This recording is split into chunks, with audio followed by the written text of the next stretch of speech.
Si os interesa pasar miedo de verdad, os aconsejo que acerquéis vuestra silla al fuego porque vamos a empezar. Bienvenidos a Victorian Spirit especial Halloween.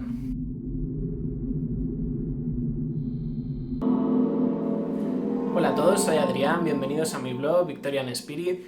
En un día y en una noche tan especial como hoy, que es la noche de Halloween, esa noche en la que los muertos se mezclan con los vivos, no podía dejaros sin un vídeo que fuera un recopilatorio de todas estas historias de terror que he estado leyendo a lo largo del mes de octubre, dentro de este reto que llamé Noctober. Y bueno, pues son 6 historias en concreto las que he podido leer. Unos son novelas largas, de las que ya tenéis reseñas, los otros son relatos cortos, pero lo que os puedo garantizar es que en las 6 tenéis motivos suficientes como para pasar miedo esta noche si queréis.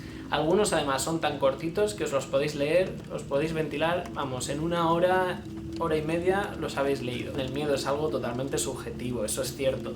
Y no siempre causa el mismo efecto un texto, en este caso una historia, en una persona u otra.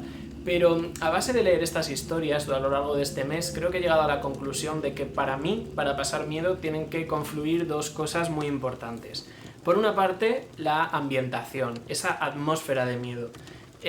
Hay libros que recrean una gran atmósfera y que eso es lo que te predispone a pasar miedo, y creo que eso es un gran valor para estas historias, sobre todo historias de terror del siglo XIX. La ambientación puede ser su gran baza. Y por otra, obviamente, están los hechos, que los propios hechos que se narren pues den miedo, que sean macabros, que tengan algo siniestro, algo que te descoloque, algo que te mueva por dentro. Con lo cual he intentado organizar estas 6 historias en función del miedo que dan, no de la calidad del texto, ojo, eso lo podéis ver en Goodreads si queréis, cuál es la valoración que le he ido poniendo a cada una. Hoy vamos a hablar solo de miedo y por eso he hecho esta pequeña escala de miedo de cuáles son las que realmente me parecen más terroríficas y cuáles pues más, podríamos decir, estacionales o que se prestan a leer en esta época. El primer relato del que os voy a hablar es El gato negro de Edgar Allan Poe, que fue publicado en 1843 en el periódico Saturday Evening Post. La verdad es que en esto de las historias de miedo es muy particular porque si te acercas a las biografías de los autores, casi todos tienen ciertos puntos en común, o una infancia un poco traumática, o haberse quedado huérfanos, o haber vivido rodeados de enfermedad, o un cierto vínculo con la muerte. Y de entre todos ellos, para mí el más espeluznante sin ninguna duda es Edgar Allan Poe. Es un personaje que ya de por sí me da miedo, me da casi más miedo él que sus relatos, porque es una persona que siempre estuvo muy obsesionada con la muerte, y no solo con la muerte sino también con los efectos de la muerte, la putrefacción, temas que son demasiado macabros y que no era una forma de documentarse para sus obras, sino que para él era su forma de vida, él vivía rodeado de esa muerte. Y por lo que he podido leer de su biografía, incluso su muerte estuvo rodeada de un gran misterio, porque él apareció vagando por las calles de una ciudad estadounidense con una ropa que no era suya. Justo en el momento de morir dijo algo así como: Dios, por favor, perdona mi alma, con lo cual os podéis dar cuenta de que es un personaje que debió ser muy torturado. Además perdió a su mujer muy joven y bueno, pues él da miedito, hasta su foto da cierto miedito.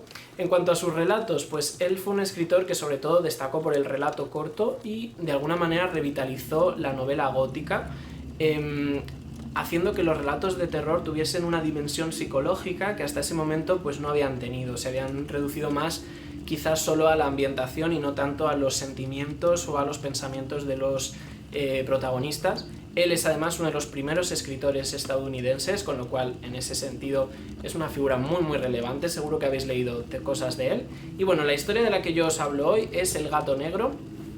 En esta historia tenemos a un matrimonio joven que vive rodeado de animales que son pues muy afables, muy cariñosos, les gustan los animales. Entre ellos su favorito, su mascota, es un gato negro, un gato grande, negro, bonito, que siempre va siguiendo al marido por todas partes y que bueno, pues son como uña y carne. Pero este marido empieza a coquetear con el alcohol demasiado, cosa que por cierto también hacía el autor de la obra, y este alcoholismo que sufre va a hacer que aflore todos sus peores sentimientos. De repente todo le sienta mal, nada le hace feliz, siente una gran rabia interior y empieza a pagarlo todo con el pobre gato.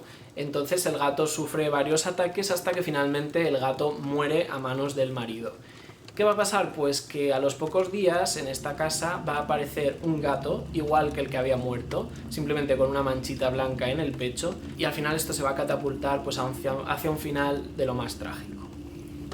¿Por qué la he puesto la primera? ¿Por qué no me ha dado tanto miedo? Porque si bien los hechos que transmite son muy gore, son muy sangrientos, muy sádicos, que es algo bastante típico en Edgar Allan Poe, lo que no me ha llegado a gustar es la ambientación, porque es prácticamente nula. Es un relato muy breve, pero en el que no se hace ninguna referencia pues casi ni al momento ni al lugar, y esto a mí me ha restado un poco, porque al final, no sé, quizá en otra época el simple hecho de que hubiese asesinatos muy sangrientos era suficiente para ponerte los pelos de punta, pero hoy en día que tenemos los telediarios y tenemos tantas desgracias, estamos tan familiarizados con este tipo de violencia que quizá a mí me falta un poco más, me falta esa ambientación. Aún así, os lo recomiendo. Al relato del gato negro he decidido darle 2 calabazas. Vamos con el siguiente relato. Se trata de La leyenda de Sleepy Hollow de Washington Irving, que fue publicada en 1820. Los que me seguís ya sabéis que este autor pues para mí significa mucho, es uno de mis autores favoritos. Él es el padre de la literatura estadounidense, se considera que es la primera persona que profesionalmente se dedicó a la escritura en Estados Unidos. Él, además de escritor de relatos, fue historiador y también fue diplomático.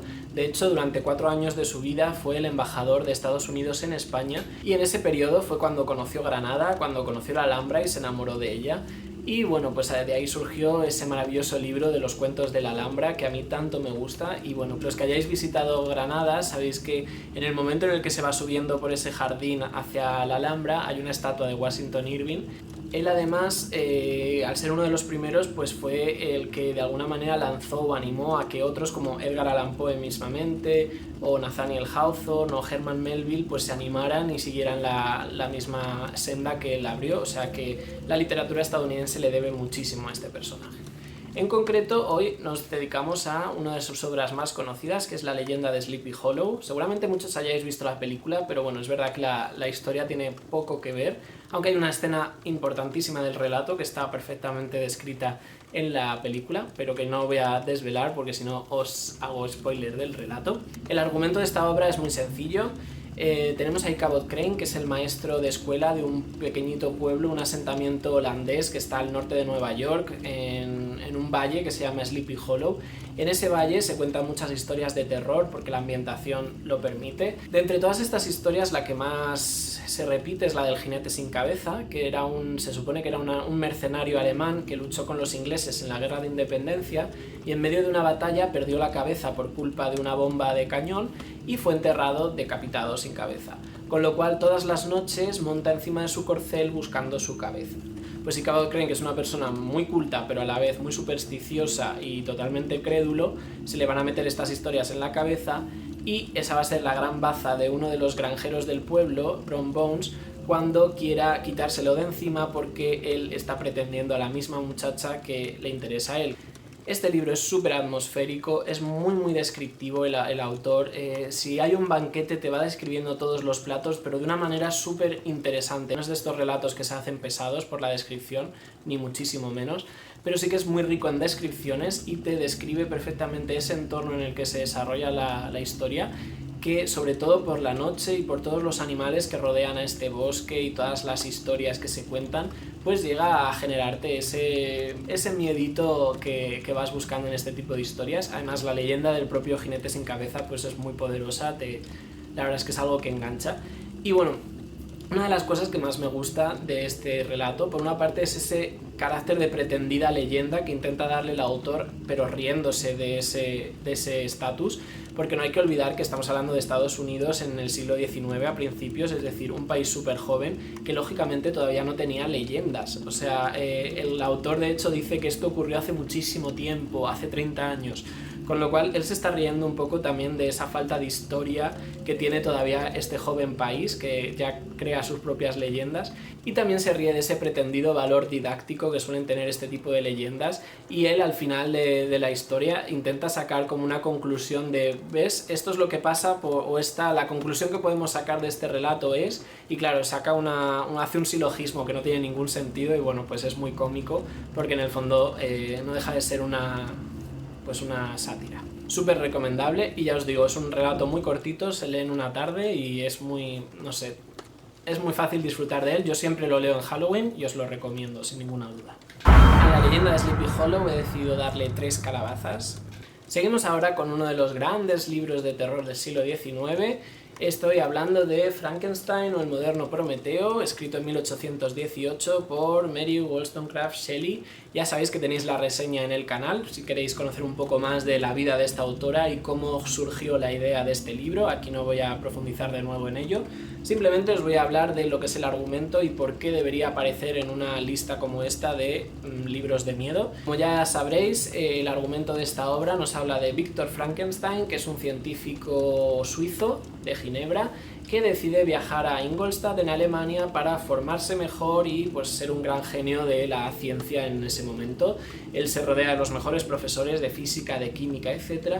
y de alguna manera experimentando en su casa, que por cierto nunca trabaja en la típica mazmorra de castillo que hemos visto en las películas, él trabaja desde una casa normal, pero bueno, mezclando sus pócimas o haciendo lo que él haga, que nunca queda muy explícito, aunque se habla siempre de que tiene que ver con la galvanización o el uso de la electricidad para volver a dar fuerza motriz a cuerpos sin vida. El caso es que él encuentra la fórmula de la vida, por así decirlo. Él consigue dar vida a los cadáveres y, bueno, juntando piezas de distintos cuerpos, consigue crear un monstruo, una criatura, y él, desde el primer momento en que la crea y la ve, ya siente que ha hecho algo mal y se arrepiente. Intenta huir de la criatura, pero la criatura siempre le va a perseguir y le va a exigir un compañero, porque la criatura se va a sentir muy solo. Y en el momento en el que Victor Frankenstein no quiera seguir con este camino que ha arrancado, que en el fondo es todo culpa suya, pues esto tendrá terribles consecuencias para él y para sus seres queridos.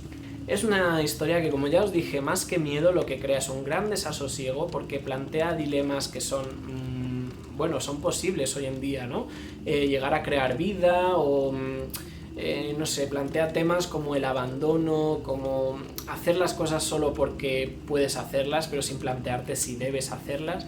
Y para mí, sobre todo, me creó cierta aprensión el trato que él tiene con su familia y cómo no, por más que él dice que la quiere, no la protege para nada. Y para mí esto sí que me dio cierto miedo, en el sentido de que la figura de Victor Frankenstein da miedo. Es un personaje que tiene cero empatía y no sé, muy mal. Por otro lado, la pobre criatura pues sorprende para bien en un principio, porque él va aprendiendo a hablar, a leer, y bueno, pues ves que dentro de lo que cabe es como un recién nacido adulto. Él no está corrompido para nada, su primer instinto no es el de matar, su primer instinto es el de intentar adaptarse a la sociedad. Pero como la sociedad somos así, y por su físico, por su presencia aterradora, nadie le va a dar ni una mínima oportunidad, sumado al hecho de que se siente abandonado por su creador y que éste no le da ni siquiera el beneficio de tener una compañera con la que vivir en paz, pues al final va a optar por la venganza y se va a convertir en un arma de matar. Pero desde luego la criatura es el personaje más complejo de la historia, mucho más que Victor Frankenstein. Y bueno, pues es un libro que merece mucho la pena, desde luego, y como ya os dije en la reseña, merece también mucho la pena que os acerquéis más a la figura de la autora, que descubráis cómo una chica de solo 18 años, cuando empezó a escribir la novela, pudo escribir algo así, tan profundo, tan siniestro, tan triste. Y bueno, pues perfecta para leer en otoño, desde luego, y perfecta para la noche de Halloween. A Frankenstein he decidido darle 3 calabazas. Y ahora vamos con otro de los grandes hitos del terror del siglo XIX, una novela breve que seguramente conozcáis. Se trata de El extraño caso del Dr. Jekyll y Mr. Hyde, de Robert L. Stevenson. Es una novela que se publicó en 1886. Robert L. Stevenson es un autor que sobre todo apostó por la literatura de aventuras y la literatura de fantasía, muy enfocada a un público juvenil también en esa época. Él fue un escritor escocés de Edimburgo y bueno, él escribía en una época en la que lo que más triunfaba, lo que más se estilaba era la novela psicológica, este tipo de novelas donde pasa muy poco pero todo es muy analizado por parte de los personajes, y él huía completamente de esta fórmula.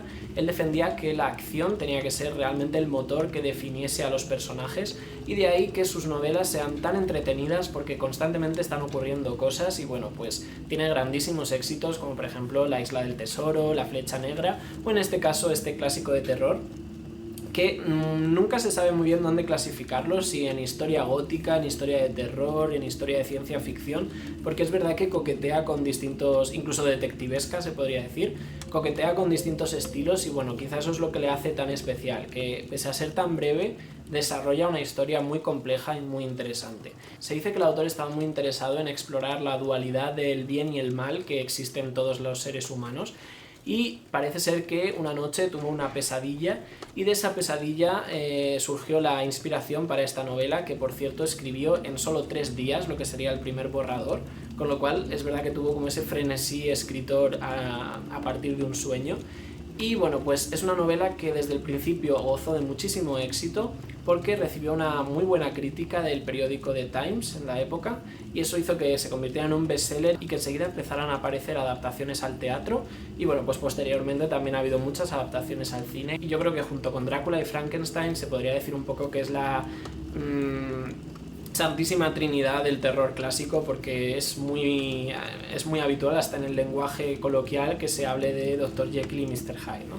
Bien, ¿de qué trata esta novela? A mí me sorprendió mucho porque, pese a conocer el trasfondo de la historia, la manera en la que está narrada es muy especial. De hecho, todo te lo cuenta un abogado, el señor Utterson, que es el abogado de Dr. Jekyll, un hombre rico y muy respetado en la sociedad de Londres del siglo XIX. A Mr. Utterson lo que le va a sorprender es que en el testamento del Dr. Jekyll, que es una persona rica y que tiene un buen nivel social, pues va a dejar como único heredero a un tal Edward Hyde que nadie conoce, y que las pocas referencias que recibe de él son muy siniestras. Es una persona que ya ha tenido varios problemas en la calle, que no se sabe comportar y que da muchísimo miedo a toda la persona que le ve, con lo cual él va a empezar a pensar o a sospechar que ese Mr. Hyde esconde algo y que quizá está haciendo algún tipo de chantaje al bueno del Dr. Jekyll, y él va a ir investigando la figura de Dr. Hyde y va un poco a ir presionando al Dr. Jekyll hasta que se descubra el final. Por si alguno no lo sabe, yo no lo voy a desvelar, pero ya os digo que aunque es una historia que quizá más o menos conozcamos el trasfondo, la manera en la que está contada, que es toda una investigación policial por parte de este abogado y que solo en el último capítulo se desvela lo que realmente ha pasado, a mí me ha sorprendido mucho y me ha gustado mucho. La ambientación es un 10, porque habla de este Londres de noche, terrorífico, en que detrás de una esquina te puedes encontrar a un monstruo como Mr. Hyde, y luego por otro pues los hechos que habla y esta dualidad del bien y el mal que todos tenemos dentro, y cómo a veces la personalidad mala puede tener más peso que la buena. Me gusta mucho. Además es una crítica de la doble moral y de la hipocresía social que existía en la sociedad victoriana, donde personas que gozaban de una buenísima reputación, probablemente de puertas para adentro, eran auténticos monstruos. Eso ha pasado siempre, pero en una sociedad como la inglesa, en la que la fachada es tan importante, pues mucho más. Y en ese sentido, ya os digo, es una obra súper interesante que me ha sorprendido mucho para bien, y que como es tan cortita, pues merece la pena leerla sin ninguna duda. Al extraño caso de Dr. Jekyll y Mr. Hyde he decidido darle 4 calabazas. Vamos con nuestra siguiente historia. De nuevo se trata de un relato muy corto, el más breve de todos los que hoy os hablo, y además de un autor español. Está incluido dentro del tomo de Rimas y Leyendas de Gustavo Adolfo Bécquer, y en concreto yo he leído la leyenda de El Monte de las Ánimas, que fue publicada en 1861. Gustavo Adolfo Bécquer es uno de nuestros autores más conocidos. Él era un poeta y narrador romántico, pero su fuente de inspiración siempre fue el romanticismo alemán y no tanto el romanticismo francés o inglés, que era lo que más triunfaba en ese momento, con lo cual su estilo, su tono es mucho más íntimo, menos recargado que el de otros autores de la época, como por ejemplo Espronceda. Él abogaba por un tono mucho más intimista y mucho más profundo, y bueno, pues es cierto que él no gozó de un grandísimo éxito en vida, porque él iba publicando sus rimas o leyendas en distintas publicaciones. Solo en el momento en el que murió y que por primera vez se juntaron todos en un tomo es cuando empezó a gozar de muchísima popularidad. Entre los temas que él suele tratar, casi siempre el de la muerte suele ser bastante recurrente, con lo cual no es de extrañar que varias de sus leyendas perfectamente pudieran encajarnos en este vídeo de Halloween. Pero bueno, de entre todas ellas yo creo que la más escalofriante y una de las más conocidas es la del Monte de las Ánimas. La leyenda nos habla de 2 primos que son hijos de 2 condes en la Edad Media, Beatriz y Alonso. Alonso está totalmente enamorado de Beatriz y Beatriz se deja querer, pero de alguna manera chincha a su primo.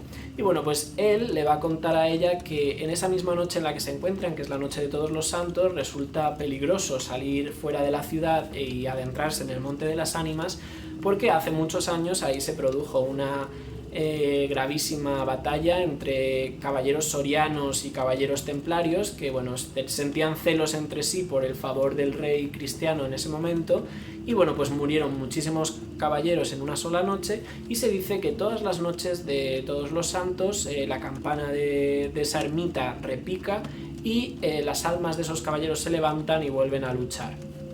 Entonces a Beatriz no se le ocurre otra cosa que decirle a Alonso que si tanto le quiere, que le va a regalar una prenda suya a cambio para demostrar ese afecto, pero que resulta que la prenda se la ha olvidado en el Monte de las Ánimas y que tiene él que ir a buscarla. Con lo cual él, pues como está tan enamorado y es tan ciego, pues va a decidir ir a por esa prenda, y hasta aquí puedo leer.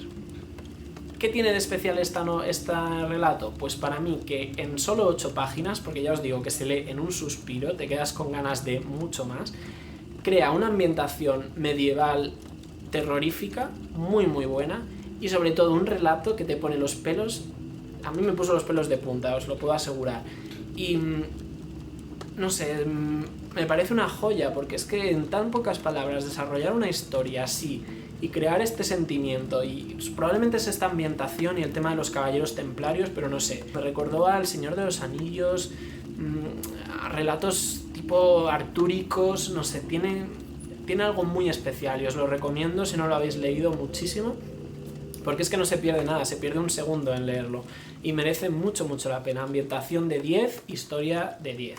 De las ánimas he decidido darle 4 calabazas. Vamos con la última historia, que probablemente es la más conocida y que tiene el personaje pues más famoso y más popular del terror de todas las épocas, un claro protagonista de cualquier Halloween, y para mí el gran descubrimiento, o uno de los grandes descubrimientos de este año. Se trata de Drácula de Bram Stoker, que fue un libro publicado en 1897. Si os interesa conocer un poco más a fondo la reseña de este libro o la vida del autor, os recomiendo que visitéis la reseña que ya he realizado sobre él, por lo cual aquí solo nos vamos a centrar en la obra en sí. El argumento de Drácula nos presenta a Jonathan Harker, que es un aprendiz de pasante, es decir, él se prepara para ser abogado, y su jefe, que está muy ocupado, le envía un viaje a Transilvania, en Rumanía, para conocer al conde Drácula. Es un noble rumano que está decidido a comprar una propiedad en Inglaterra, y Jonathan se acerca allí para bueno, pues firmar con él los papeles y darle todo el apoyo en el momento de la compra que él necesita. Desde el primer momento en que él llega al castillo de Drácula, él va a empezar a notar un montón de cosas que son muy siniestras, que no tienen sentido, y va a empezar a sospechar que el conde Drácula oculta mucho más de lo que realmente parece. Él es un hombre muy anciano y que aparentemente vive solo en el castillo. Pero bueno, pues Jonathan Harker pronto se va a dar cuenta de que él no es un invitado en el castillo, sino un prisionero. Y a partir de ese momento vamos a ir viendo cómo se desarrolla la historia, contada por un montón de distintos narradores, que todos tienen el mismo punto en común, que es Drácula. Curiosamente, Drácula es el único que no ejerce como narrador de la historia, pero está presente en absolutamente todo el momento. Y bueno, pues al final descubriremos, como ya todo el mundo sabe, con lo cual esto no se puede considerar spoiler, que Drácula es un vampiro y que de alguna manera pues está intentando expandirse, y por eso realiza este viaje a Inglaterra, pero las personas con las que se va a ir cruzando le van a plantar cara. Esta novela es epistolar, absolutamente todos los textos que incorpora están en forma de carta o de grabaciones o de telegramas que se van enviando los distintos protagonistas. Esto le da un carácter muy especial porque parece que te están contando una historia real, y además tiene algo que me gusta mucho, y es que no tiene nada superfluo, porque cuando tú escribes una carta o haces una grabación normalmente no te vas por las ramas, con lo cual es una historia que va como un tiro, que aunque es un libro muy largo se lee muy fácilmente. Y bueno, pues la ambientación para mí es espectacular, es inmejorable, y de verdad que es una mezcla entre terror, sensualidad, erotismo, violencia, pero todo tan bien dosificado y tan bien trenzado, que para mí se ha convertido en una de mis obras favoritas. De lo mejor que he leído este año, y desde luego de lo mejor que he leído nunca. Me gusta muchísimo y no podía faltar en un vídeo como este de Halloween. A Drácula de Bram Stoker he decidido darle 5 calabazas. Bueno, pues esto es todo. Espero que os lancéis a leer alguna de estas historias. si no en esta noche de Halloween, pues en otra fecha, pero todas ellas tienen la característica de que os van a hacer pasar un poco de miedo y que además son perfectas para esta época del año. Para mí todas ellas han sido un gran disfrute, me lo he pasado fenomenal en este mes de octubre, os debo decir. Espero que os haya gustado este vídeo, espero que disfrutéis mucho de esta noche de Halloween, sea cual sea vuestro plan. Si es la primera vez que entráis en mi canal y os ha gustado lo que por aquí habéis visto, os recomiendo en este momento que le deis al cabezón de Sherlock para suscribiros. A todos los demás, muchísimas gracias por seguir ahí, por vuestro interés, por vuestro cariño, y nada, nos vemos en el próximo vídeo la semana que viene. Un abrazo para todos.